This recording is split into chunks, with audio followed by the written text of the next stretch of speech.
अस्सलाम वालेकुम students, welcome to JKSSB prep. आज हम डेली साइंस पे MCQs करने वाले हैं जो ऑलरेडी प्रीवियस पेपर्स में आए हैं। होप ये सेशन आपको अच्छा लगेगा।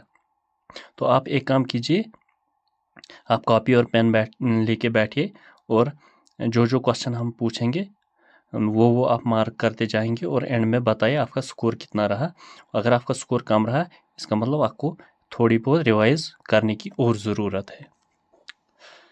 सेशन तो आप देखते ही रहते हैं, लेकिन आप बिना सब्सक्राइब के चले जाते हैं और इसलिए आपकी और नोटिफिकेशंस नहीं आती है मज़ेदार सेशनों के लिए।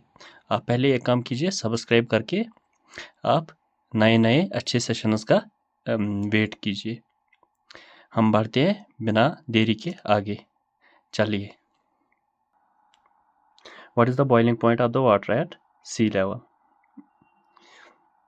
तो जो वाटर का बॉइलिंग पॉइंट है वो क्या है, वो तो सबको पता ही है, वो है 100 degree centigrade. Next question, which of the following is not a green house gas. Green house gas जो है वो कौन सा नहीं है। Carbon dioxide green house gas है, ये है। मीथेन भी ग्रीन हाउस गैस है और नाइट्रस ऑक्साइड भी ग्रीन हाउस गैस है। और इस एक अब बचता है एक ऑक्सीजन जो ग्रीन हाउस गैस नहीं है। देखते हैं इसका आंसर ऑक्सीजन। चलते हैं नेक्स्ट पे। Which element is most abundant in the earth's crust. ये क्वेश्चन बहुत बार आया है। अर्थस क्रस्ट में सबसे ज़्यादा कौन है, वो तो सबको ही पता होगा, ऑक्सीजन ही है।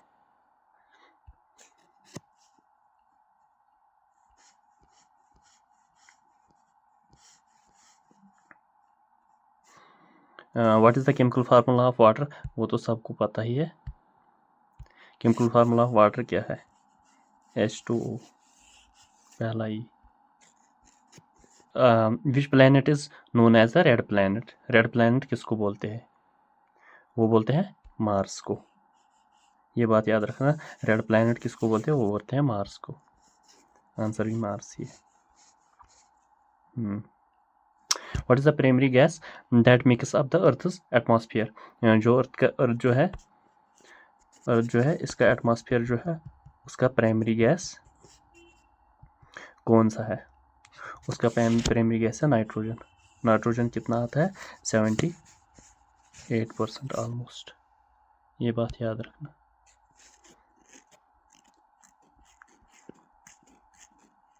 ये भी सबसे इम्पोर्टेंट क्वेश्चन है, क्या है, which organ in the human body is responsible for pumping of blood. ये सबको पता ही होगा, हार्ट पंप करता है ब्लड।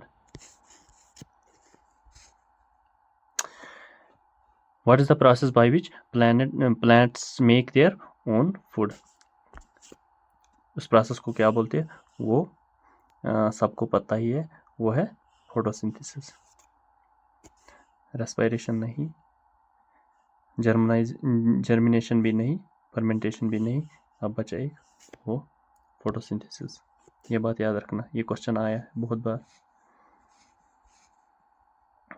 ओ, अब ये है important question, non renewable source of energy.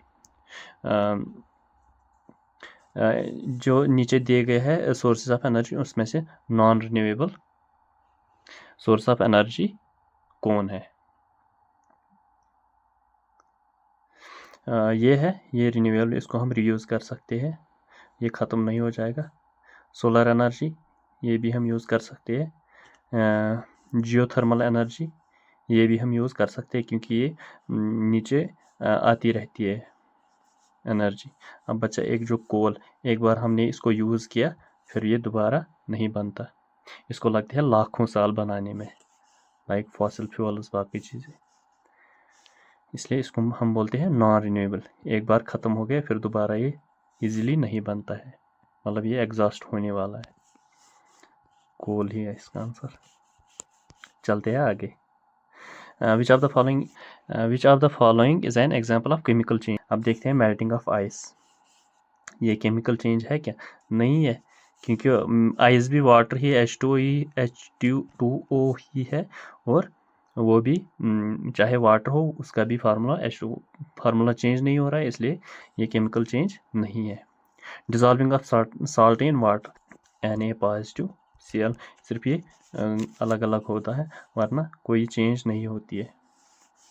Burning of would, तो बॉइलिंग ऑफ वाटर, इससे भी क्या वाटर को गैस में चेंज होता है, उसका फार्मूला भी गैस का भी H2 ही है, इसलिए आप बच गए एक बर्निंग ऑफ वुड। वो लकड़ी को जलाएंगे, फिर वो लकड़ी नहीं, फिर उसके वो केमिकल्स निकल जाते हैं, सपोज कार्बन वार्बन, अब केमिकली इसका चेंज होता है, इसलिए burning of would chemical change है, बाकी सारी फिजिकल चेंजेस ही है।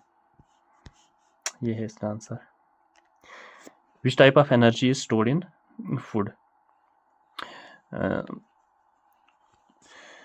फूड में किस टाइप की एनर्जी स्टोर होती है? थर्मल एनर्जी,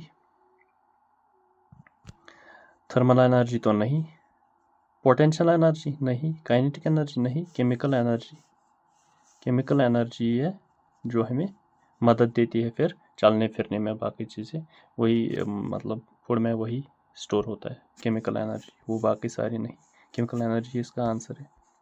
चलिए आगे, which part of the plant conducts photosynthesis, photosynthesis कौन सा वाला करता है?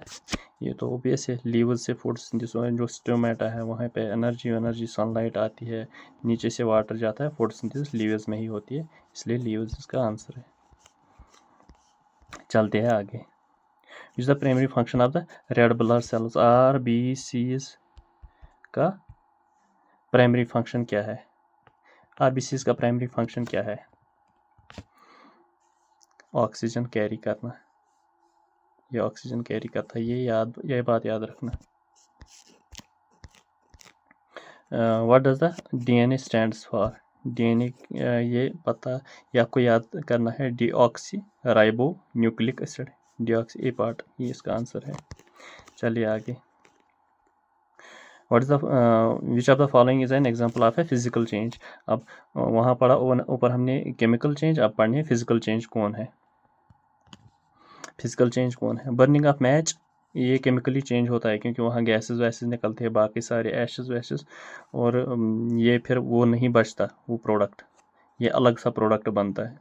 कटिंग ऑफ पेपर, एक पेपर है, इसको कट करेंगे, वो भी पेपर ही है, ये भी पेपर ही है, वो केमिकली चेंज नहीं हुआ, कट किया मतलब फिजिकली चेंज हुआ, केमिकली ये चेंज नहीं हुआ। अब और देखते हैं, रस्टिंग ऑफ आयरन, आयरन का बन गया सपोज Fe2O3, ये कुछ और के Fe मतलब आयरन, इसका रस्ट लग गया, बन गया Fe2O3, कुछ और एलिमेंट बन गए, अब ये आयरन ही नहीं रहा, मतलब ये भी chemical change. Baking of cake, baking of cake भी केमिकल चेंज ही है, क्योंकि वो उसका केमिकल रिएक्शन सारा चेंज होता है, फिर वो वैसा नहीं रहता है, इसलिए कटिंग ऑफ पेपर इसका आंसर आएगा, फिजिकल चेंज इसमें ही सिर्फ होती है। चलिए आगे, what is the chemical symbol of gold, gold का केमिकल सिंबल क्या है? AU, AU है इसका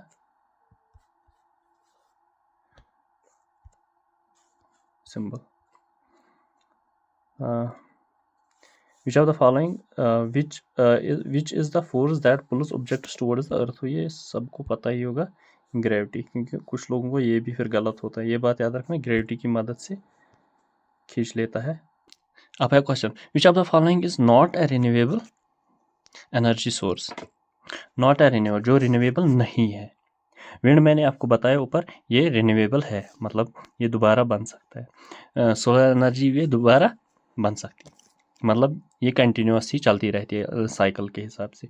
अब रहा ऑयल और हाइड्रो पावर, हाइड्रो पावर देखेंगे, हाइड्रो पावर मतलब सपोज हम बनाते हैं वो डैम्स वैम्स, जहाँ से हम इलेक्ट्रिसिटी जनरेट करते हैं, टर्बाइन्स पे ये वाटर गिरता है, फिर इलेक्ट्रिसिटी बनती है, और डैम्स तो खाली हो जाएंगे नहीं, क्योंकि यहाँ से जब ओशन से इवापोरेशन होती है, फिर से वापस डैम्स भर जाते हैं, फिर से डैम्स से, और इसलिए ये भी रिन्यूएबल हो। अब ऑयल, ऑयल कहाँ से? ज़मीन से निकलता है, नीचे पंप से हम इनको निकालते हैं, और ऑयल तो ख़त्म होने ही वाला है, क्योंकि इसको हज़ारों लाखों साल बनते हैं ये बनने में, इसलिए ऑयल नॉन रिन्यूएबल है, यह है इसका आंसर C।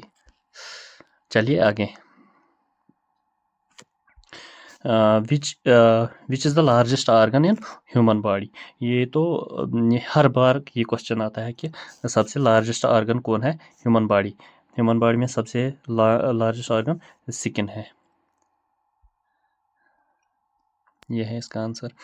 चलिए आगे। तो which of this substance is acidic. Acidic मतलब ये है 7 की स्केल, जिसके ऊपर होगा 7 से 14 तक वो होगा एसिड, जिसके नीचे होगा वो होगा बेसिक। कौन है इसमें? मिल्क, सोप, बेकिंग सोडा, ये भी एसिडिक नहीं है, ये भी नहीं है, ये भी नहीं है। अब रहा विनेगर, ये होगा जो हम सब्जी वब्जियों के साथ मिलाते हैं थोड़ा एसिडिक बनाने के लिए, शायद यही होगा। हाँ, विनेगर ही है। अब ये है ये विच is the most common state of matter on earth. Common state of matter solid, liquid है या गैस है? सबसे ज़्यादा क्या है? हमें ये पता है 70% ऑलमोस्ट वाटर ऑन अर्थ है, इसलिए होगा लिक्विड ही होगा। चलिए आगे। हाँ, लिक्विड ही है। और एक question, which of the following is a conductor of electricity. कौन है? रबर है? रबर कहाँ है? रबर तो नहीं है। प्लास्टिक है? प्लास्टिक भी नहीं है। कॉपर देखेंगे। वुड भी नहीं है। ये सारे बैड कंडक्टर्स ऑफ इलेक्ट्रिसिटी है। इसलिए जब भी हम कोई काम करते हैं, या बूट वूट पहन के बैठेंगे, या कोई प्लास्टिक चीज़, या लकड़ी पे बैठेंगे। और रहा एक कॉपर, जो बहुत खतरनाक इलेक्ट्रिसिटी कंडक्ट करता है।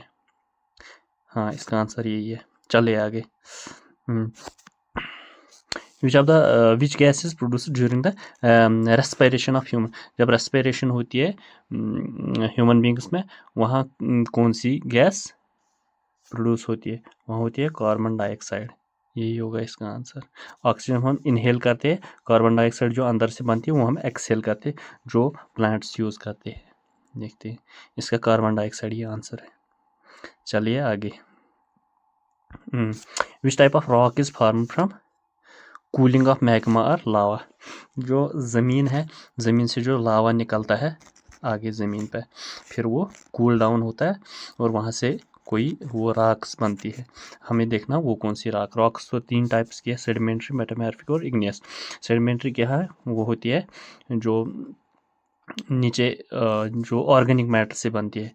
ऑर्गेनिक मैटर नीचे दब जाता है, इसके ऊपर और एक लेयर जाता है, इसके ऊपर फिर लाखों साल हो जाती है, ये कंप्रेस हो जाता है, बनता है सेडिमेंट्री रॉक। तो मैग्मा और लावा से ये तो नहीं बनेगा। मेटामॉर्फिसिस मतलब जब यही रॉक्स जो होते हैं, इसको कंप्रेस, हाईली कंप्रेस्ड और टेम्परेचर के साथ, इसको बोलते हैं मेटामॉर्फोसिस बोलते हैं, इसको बोलते हैं। ये भी नहीं होगा। फॉसिलाइज्ड भी वही है जैसे मैंने बताया, सेडिमेंट्री रॉक्स और मेटामॉर्फिक जो हाईली कंप्रेस्ड।